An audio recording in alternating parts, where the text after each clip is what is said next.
Magandang araw sa atin mga brother and sister sa treasure hunting. Ang ipapakita ko sa inyo, bihira ito mga bro. Hindi ito pinapansin sa treasure. Pero ito ay itinuturo ng aming mentor na may kasamang Japanese treasure dito sa Pilipinas. Ito ay tinatawag nila volcanic rock. Sa tingin natin mga bro, gawa ng kalikasan lang mga ganyan, pero kung tingnan natin ay isa siyang pyramid. At dito bihira dito ang pagkakita ng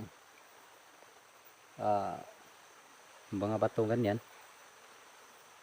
Kahit suriin pa natin ang ganyan na mga sign bro, tinatawag na volcanic rock, yan ay large deposit ang tinutukoy niyan.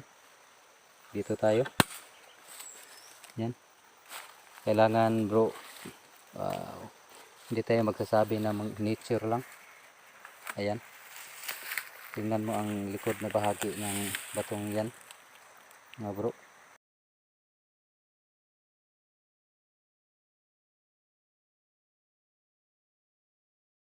Atin masabi kung anong ibig sabihin ng mga ganyan, ng mga kina-carve nila.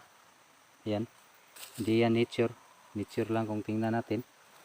Pero dito sa likod ng parang pyramid, kung doon ka titingin, pyramid, may spoke dito, dito ganyan, parang may mata sa ilalim, ganyan, tatlong parang hole sa ilalim ng hole. At doon siya banda nakaturo, doon puntahan natin. Yan, may hole pa dito, dito isa itong volcanic rock. Kung binilang ko ang mga spoke dito, ayan, wag nating tawaging nature yan mga brother, para matuto tayo sa treasure. Yan, 7 spoke, 1, 2, 3, 4, 5, 6, 7 dito ilalim. Yan, 7 spoke. Yan ay large deposit. Yan, dito tayo, may arrowing pa siya. Ayan, yan ang mga palatandaan nila, mga direction. Pero hindi yan nagtuturo ng direction mga bro, baliktad ang mga Hapon. Dito tayo, ayan, walang bato dito bro. Uphill ang ibig sabihin ng pyramid na may butas sa likod. Uphill, maghanap ka raw ng bato. Ayan, dito tayo mga brother. Sana ay itong recording kong ito brother, sana ay matutunan nyo, dahil ang mga Hapon ay hindi talaga gumagawa ng magandang sign. Kapag ang mga Japanese gumagawa ng napakagandang sign, yan ay tinatawag na tricky. Yan ay mahirap talaga mga bro. Kung suriin natin dito, yan, nakita kaming di masyadong malaking bato. Yan, kung tingin natin nature yan mga brother. Yan ang mga pinaka sekreto na tinuturo ko sa inyo mga bro. Parang letter C yan.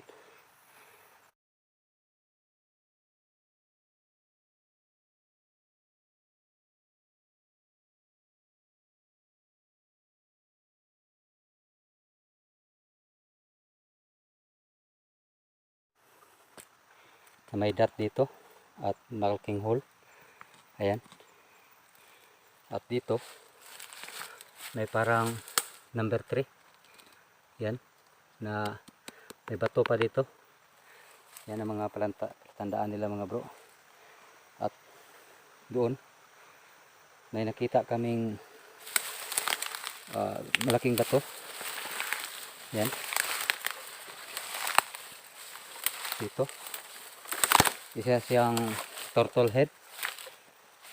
Yan mga bro. Turtle head. Huwag niyong digmahin ang mga ganitong mga sign mga bro. Di lang namin nahukay ng buo dahil wala kaming gamit na pumunta dito. Yan. Yan mga brother. Yan ang nakita namin. Para siyang turtle head.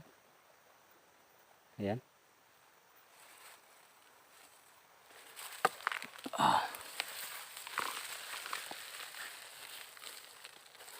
Ang ibig sabihin, ginuhitan namin, nakapoint siya dito. Hindi to sign mga brother, ginawa lang namin para ang ulo ng turtle head dito siya kapoint banda.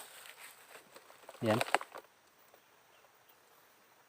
Ginuhitan lang namin mga bro para maintindihan kung saan ang direksyon ng ulo ng pagong. Ayan. Dito siya banda. Yan ang meaning ng sign. Napakalaking bato niyan mga bro. Ayan. Hindi pa namin nahukay ng buo. Baka umabot yan dito. Yan.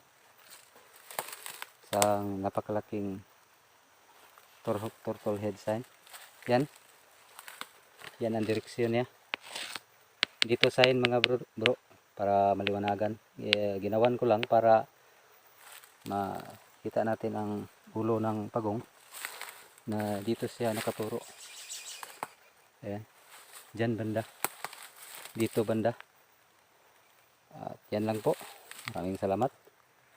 Sa treasure hunting mga bro ay napaka-logic talaga ang mga hapon. Kaya ang mga treasure hunter parang sa 100% ay 1% lang ang nakakuha. Dahil hindi nila pinag-aralan ang treasure hunting. Basta makakita sila ng magandang sign ay yun ay positive. Yun ang turo sa aming mentor. Pag napakaganda daw ang sign na ginawa ng mga hapon, yan ay napaka-tricky. Hindi yan nagtuturo ng exact location mga bro. Pero kung ang mga sign ay parang kung tingnan mo ay kalikasan, yan ay napaka-legit na sign. Yan. Yan mga bro. Isang turtle head. Wala naman siyang mga